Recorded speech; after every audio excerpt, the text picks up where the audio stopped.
तो प्रश्न नंबर आपका 889। तो मेगास्थनी की पुस्तक का नाम क्या है?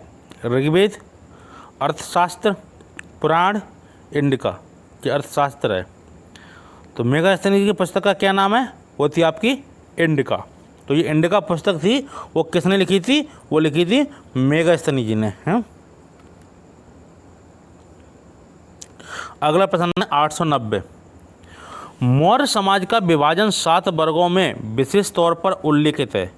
अशोक के शिलालेख में, कौटिल्य के अर्थशास्त्र में, पुराणों में, मेगास्थनी की इंडिका में। तो मौर्य समाज का जो विभाजन था वो 7 वर्गों में विशेष तौर पर उल्लेखित है। तो वो किस ग्रंथ में इसका वर्णन है? तो इसका वर्णन आपका नंबर डी, मेगास्थनी की इंडिका में। अगला प्रश्न है 891। अशोक के स्तंभ लेख के शीर्ष पर उत्कीर्ण मिलता है। कौन कौन से जानवर मिलते हैं? सिंह, अश्व, गैंडा तथा बैल। नंबर बी, सिंह है, अश्व है, हाथी तथा बैल। नंबर सी में क्या है? अश्व है, गैंडा है, हाथी है तथा बैल। और डी में क्या है? सिंह है, अश्व है, गैंडा तथा हाथी। तो आपको बताना है कि अशोक के स्तंभ लेख के शीर्ष पर उत्कीर्ण मिलता है। तो शीर्ष पर कौन कौन जानवर उत्कीर्ण है या उनके चित्र अंकित है? तो आप बताइए कौन है आपका। तो 891 है आपका नंबर बी, सिंह है, अश्व है, हाथी तथा बैल। तो ये 4 पशु थे जो अशोक के स्तंभ लेख के शीर्ष पर उत्कीर्ण हैं। कौन कौन? सिंह, अश्व यानी सिंह माने शेर, घोड़ा, हाथी तथा बैल। 852। निम्नलिखित वक्तव्यों में कौन सा एक वक्तव्य अशोक के प्रस्तर स्तंभों के बारे में गलत है? ये अखंड है, इन पर बढ़िया पॉलिश है, स्तंभों को सॉफ्ट सुंडाकार हैं। नंबर डी, स्थापत्य संरचना के भाग हैं। तो प्रश्न क्या है आपका 892? वह है निम्नलिखित वक्तव्यों में से कौन सा एक वाक्य अशोक के प्रस्तर स्तंभों के बारे में गलत है? तो अशोक के जो पत्थर थे, ठीक है, तो पत्थर के शिलालेख थे, प्रस्तर थे, उन पे क्या लिखे जाते थे? तो उसको क्या कहा जाता? पत्थर के स्तंभ यानी पत्थर के खंभे। तो ये कैसे थे? ये अखंड थे, इन पर बढ़िया पॉलिश है, स्तंभों का सॉफ्ट सुंडाकार है, ये स्थापत्य संरचना के भाग हैं। तो ये है आपका नंबर डी, ये स्थापत्य संरचना के भाग है। अगला प्रश्न है आपका 893। दिया गया मानचित्र संबंधित है। तो इसमें एक मानचित्र था, वो तो इसमें आपका नहीं है। तो उसमें एक दर्शाए गए थे चित्र, पढ़ते हैं। अरब सागर, बंगाल की खाड़ी, हिंद महासागर।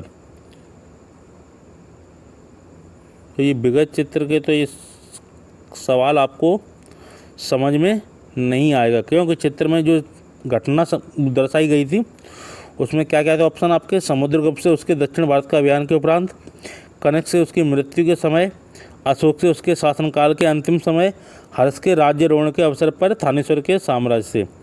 तो दिए गए अरब सागर, बंगाली खाड़ी, हिंद महासागर। ठीक है, छोड़ो इस प्रश्न को। अगला प्रश्न है 894।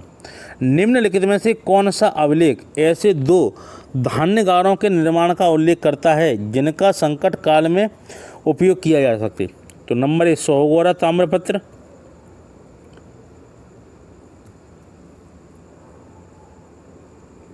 नंबर बी, लिखिए, मधुबन ताम्रपत्र, मधुबन ताम्रपत्र। नंबर सी, पूना ताम्रपत्र, पूना ताम्रपत्र। नंबर डी, दामोदरपुर ताम्रपत्र। तो चौथा क्या है आपका? डी,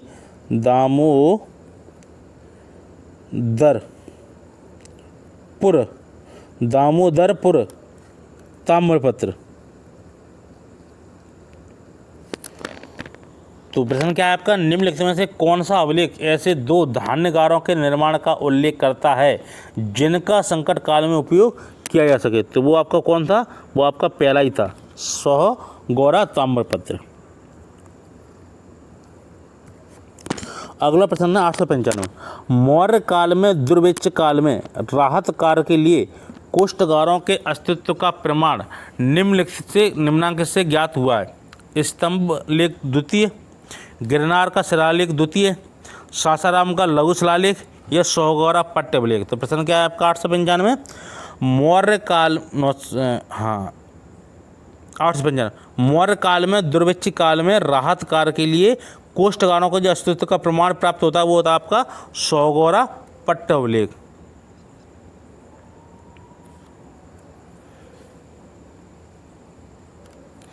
अगला प्रश्न 896, निम्नलिखित अभिलेखों में से किस लेख में अशोक का नाम उल्लेखित है। तो अशोक का नाम किस अभिलेख में मिलता है? 13वां अभिलेख में, भाब्रू अभिलेख में, रोमनदेह स्तंभ लेख में, मास्की का लघु शिलालेख। तो 896 प्रश्न क्या है आपका, किस अभिलेख में अशोक का नाम उल्लेखित है? तो वो है आपका नंबर डी, मास्की का लघु शिलालेख। तो मास्की का जो लघु शिलालेख था उसमें क्या था, अशोक का नाम दर्शाया गया है, उस पर अशोक का नाम लिखित है। अगला प्रश्न 897, अशोक का नाम मिलता है सोपारा अभिलेख में, मास्की अभिलेख में, कलिंग अभिलेख में, सारनाथ अभिलेख में। तो अशोक का नाम मिलता है आपका कहाँ, मास्की अभिलेख में। अगला प्रश्न है 898, निम्नलिखित में से किस एक राज्य देश में अशोक के व्यक्तिगत नाम का उल्लेख मिलता है? तो रोमनदेह में, कालसी में, विशिष्ट कलिंग राज्य देश में या मास्की में। तो निम्नलिखित में से किस एक राज्य देश में अशोक के व्यक्तिगत नाम का उल्लेख मिलता है? वो मिलता है आपका मास्की अभिलेख में। अगला प्रश्न 899, अशोक के किस लेख में बौद्ध पुस्तकों का उल्लेख है? भाब्रू लेख में, कलिंग लेख में, धौली अभिलेख में, जौगढ़ अभिलेख में। तो अशोक के किस लेख में बौद्ध पुस्तकों का उल्लेख है? तो वह है आपका नंबर ए, भाब्रू लेख में। तो अशोक के किस लेख में बौद्ध पुस्तकों का उल्लेख है? तो भाब्रू लेख में। अगला प्रश्न है 900, अशोक कालीन अभिलेख किस भाषा में थे? ब्राह्मी खरोष्टी यूनानी, number B Brahmi Kharosthi, number C में है आपका सिर्फ Brahmi, number D Brahmi, number D में क्या है आपका ब्राह्मी, नंबर 2 आरमेक, ध्यान देना आरमेक, और इसमें है खरोष्टी।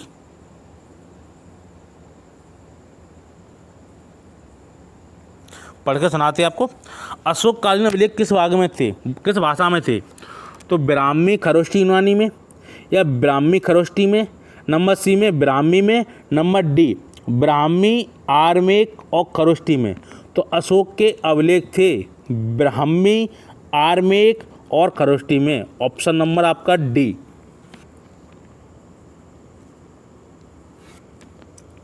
अगला प्रश्न 901, वह स्थान जहाँ प्राक अशोक ब्राह्मी लिपि का पता चला है? अनुराधापुर में, नागार्जुनीकोंडा में, ब्रह्मगिरी में, मास्की में। तो वह स्थान जहाँ प्राक अशोक ब्राह्मी लिपि पता चला है, तो कहाँ पता चला है आपका नंबर ए, अनुराधापुर। तो वह स्थान जहाँ प्राक अशोक ब्राह्मी लिपि का पता चला हुआ कहाँ है? अनुराधापुर में।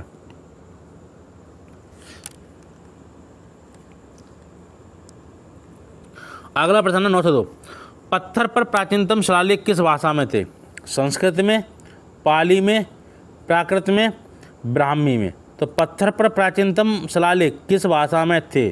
तो वो थे आपके प्राकृत में। तो पत्थर पर प्राचीनतम शिलालेख किस भाषा में थे? प्राकृत में थे आपके।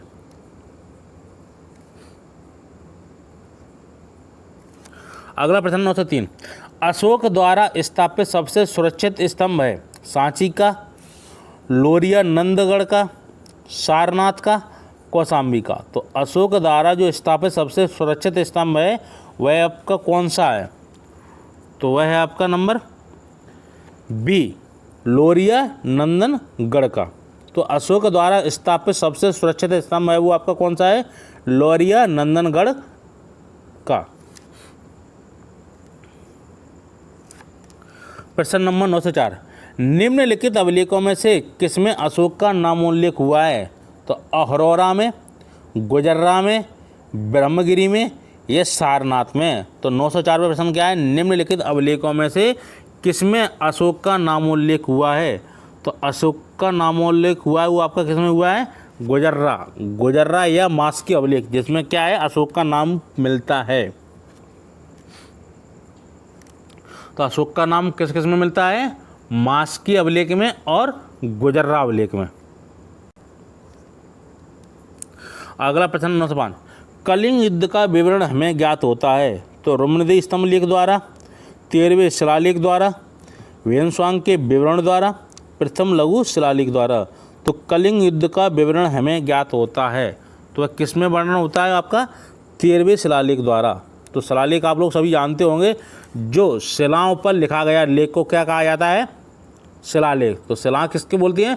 जो पत्थर की लंबी लंबी जो एक तरह की पटिया टाइप की होती हैं आपकी, है ना, उसको क्या बोलता है? शिलाएँ। ठीक है, लंबे लंबे एक तरह खम्भे से, उनको बोला जाता है शिलालेख।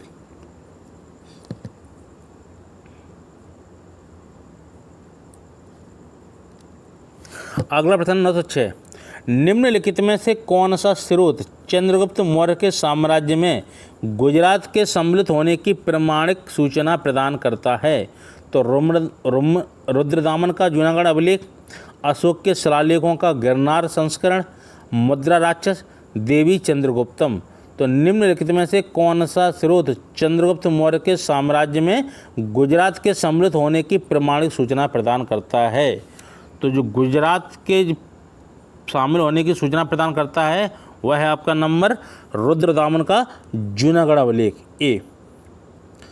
तो चंद्रगुप्त मौर्य के साम्राज्य में गुजरात राज्य के जो शामिल होने की सूचना प्रदान कौन सा अभिलेख करता है? वो कहता है रुद्रदामन का जूनागढ़ अभिलेख। अगला प्रश्न 907, चंद्रगुप्त मौर्य का प्राचीनतम अभिलेखीय उद्धरण निम्न में से किस अभिलेख में मिलता है?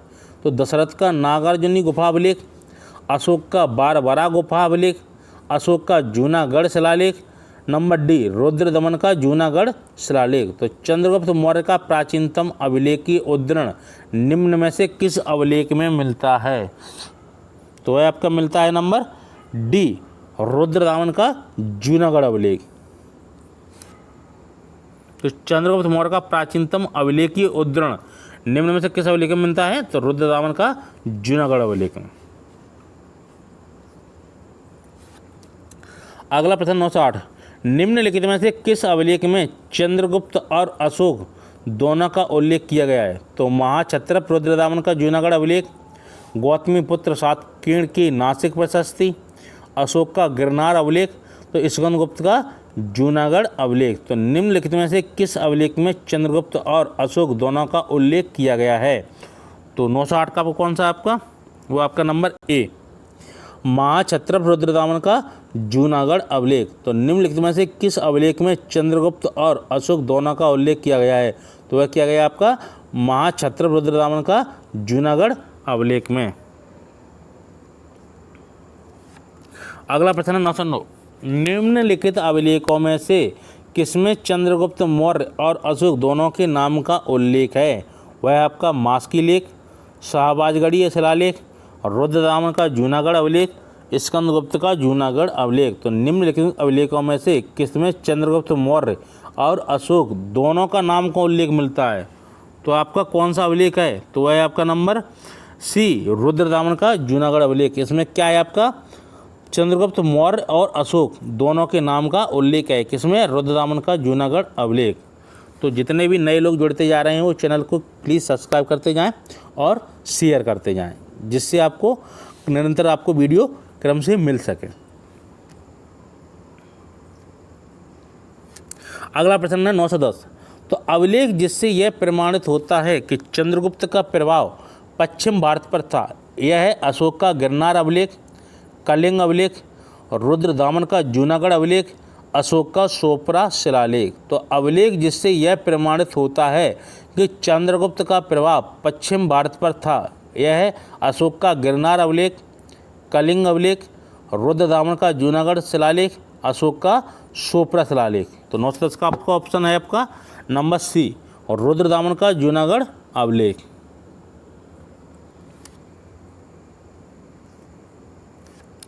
अगला प्रश्न 911, निम्न में से किस अभिलेख में भारतवर्ष का सर्वप्रथम उल्लेख मिलता है? निम्नलिखित में से किस अभिलेख में भारतवर्ष का सर्वप्रथम उल्लेख मिलता है? नंबर ए, समुद्रगुप्त का इलाहाबाद स्तंभ अभिलेख में, अशोक का 13वां शिलालेख में, नंबर सी, खारवेल का हाथी गुफा अभिलेख में, नंबर डी, स्कंदगुप्त का भीतरी अभिलेख में। तो भारतवर्ष का सर्वप्रथम उल्लेख मिलता है तो वह मिलता है आपका किससे? खारवेल का हाथी गुफा अभिलेख से। तो जो खारवेल का हाथी गुफा अभिलेख था उसमें क्या है? उसमें भारतवर्ष का सर्वप्रथम उल्लेख मिलता है।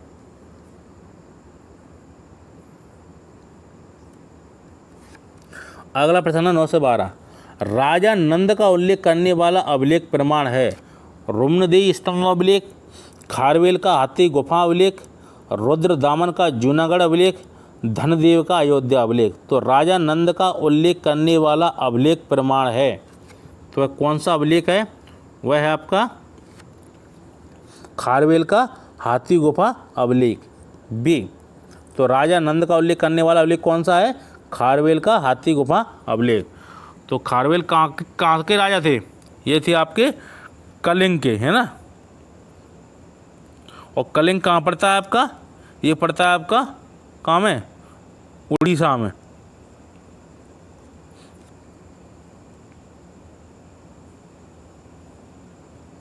अगला प्रश्न, नंदों का उल्लेख करने वाला प्राचीनतम अभिलेखी प्रमाण कौन सा है? खारवेल का हाथी गुफा अभिलेख, अशोक का निगाली सागर स्तंभ अभिलेख, नंबर सी, हेलियोडोरस का गरुड़ स्तंभ लेख, नंबर डी, गौतमी बलासिरी का नासिक गुहालेख। तो नंदों का उल्लेख करने वाला प्राचीनतम अभिलेखी प्रमाण कौन सा है? तो आपका कौन सा है? नंबर ए, खारवेल का हाथी गुफा अभिलेख। अगला प्रश्न है 9 से 14, निम्नलिखित में से किस अभिलेख में अशोक ने अपनी प्रसिद्ध घोषणा की, सभी मनुष्य मेरी प्रजा संतानें हैं? तो ये किस में है? स्तंभ लेख 7 में, लघु शिलालेख अहोरा में, लुम्बिनी स्तंभ लेख में, प्रथम कलिंग शिलालेख 1 में। तो 9 से 14 का ऑप्शन आपका कौन सा है? वो है आपका नंबर डी, प्रथम कलिंग शिलालेख 1। तो उसमें क्या है आपका कि निम्नलिखित में से किस अभिलेख में अशोक ने अपनी प्रसिद्ध घोषणा की कि सभी मनुष्य मेरी प्रजा है या संतानें हैं? तो वो आपकी किस अभिलेख में है? तो वो है आपके नंबर डी, पृथक कलिंग शिलालेख प्रथम। अगला प्रश्न है 9 से 15, निम्नलिखित अभिलेखों में से किसमें अशोक का अभिलेख भी पाया गया है? तो गौतमी पुत्र सतकर्णी से संबंधित नासिक प्रशस्ति, नंबर बी, महाक्षत्रप रुद्रदमन का जूनागढ़ अभिलेख, नंबर सी, खारवेल का हाथी गुफा अभिलेख, नंबर डी, उपरोक्त में से किसी में नहीं। तो निम्नलिखित अभिलेखों में से किसमें अशोक का अभिलेख भी पाया गया है? तो वह पाया गया है आपका नंबर बी में, महाक्षत्रप रुद्रदमन का जूनागढ़ अभिलेख।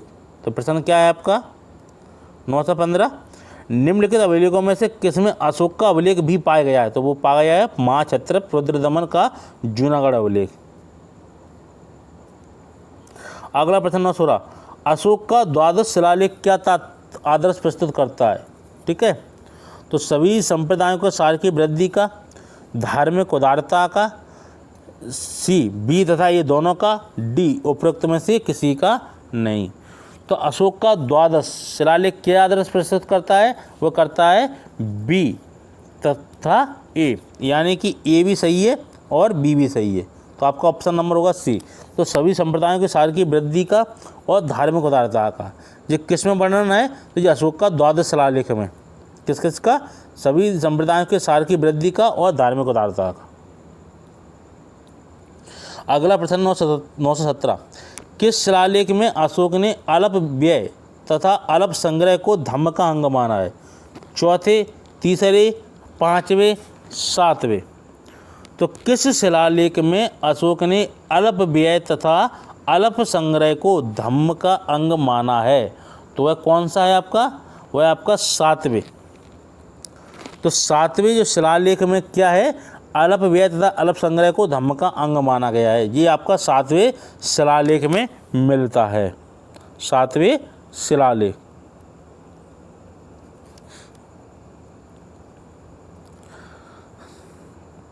अगला प्रश्न 918, अशोक का निम्नलिखित में से कौन सा एक अभिलेख कनक मुनि बुद्ध के अस्तित्व के प्रमाणित करता है?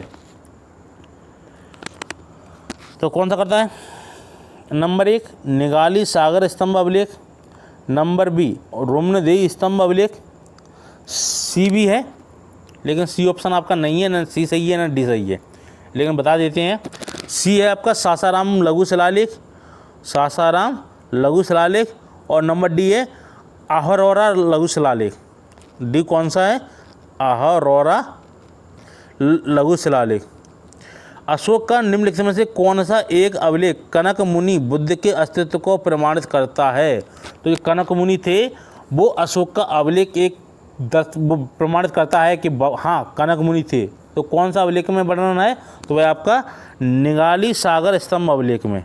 ठीक है, तो अशोक का निम्नलिखित में कौन सा एक अभिलेख कनक मुनि बुद्ध के अस्तित्व का प्रमाणित करता है? तो वो करता है निगाली सागर स्तंभ अभिलेख, ऑप्शन नंबर ए। अगला प्रश्न 919, अपने साम्राज्य के उत्तरी पश्चिमी भाग में उत्कीर्ण राजाज्ञों के लिए अशोक ने किस लिपि अथवा किन लिपियों का प्रयोग किया था? खरोष्टी एवं अरमाइक, केवल खरोष्टी, अरमाइक एवं ग्रीक। तो अरमाइक, ग्रीक एवं खरोष्टी। तो अपने साम्राज्य के उत्तरी पश्चिमी भाग में उत्कीर्ण राजाओं के लिए अशोक ने किस लिपि अथवा किन लिपियों का प्रयोग किया था? तो ये आपका 919। तो ऑप्शन आपका नंबर है अरामाइक, ग्रीक एवं खरोष्टी। तो 919 प्रश्न क्या है? अपने साम्राज्य के उत्तरी पश्चिमी भाग में उत्कीर्ण राजाओं के लिए अशोक ने किस लिपि अथवा किन लिपियों का प्रयोग किया है? तो वो अरामाइक, ग्रीक और खरोष्टी। तो ऑप्शन नंबर आपका डी। अगला प्रश्न 920, मौर्यकालीन प्रशासकीय केंद्र समापा का समीकरण किससे किया जा सकता है? तो धौली से, ब्रह्मगिरी से, गिरनार से, जौगढ़ से। तो क्या है आपका 920 प्रश्न? मौर्यकालीन प्रशासकीय केंद्र समापा का समीकरण किससे किया जा सकता है? तो वो है आपका नंबर डी, जौगढ़ से।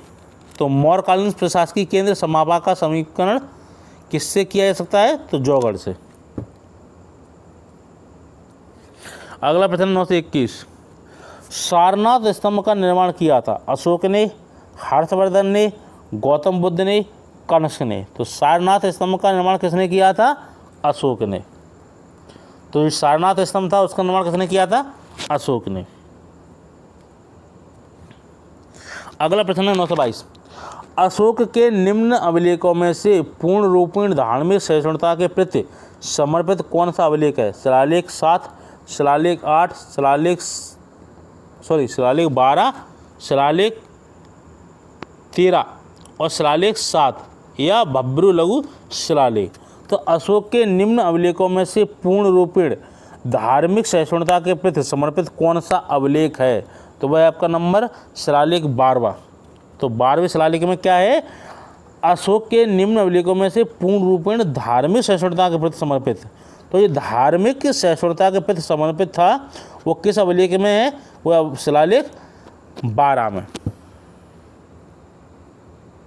अगला प्रश्न है 923, तो गुजर्रा लघु शिलालेख जिसमें अशोक का नामोल्लेख किया गया है कहाँ स्थित है? मध्य प्रदेश के दतिया जिले में, उत्तर प्रदेश के मिर्ज़ापुर जिले में, राजस्थान के जयपुर जिले में, बिहार के चंपारण जिले में। तो गुजर्रा जो लघु शिलालेख था जिसमें अशोक का नाम का उल्लेख मिलता है वह कहाँ पे है?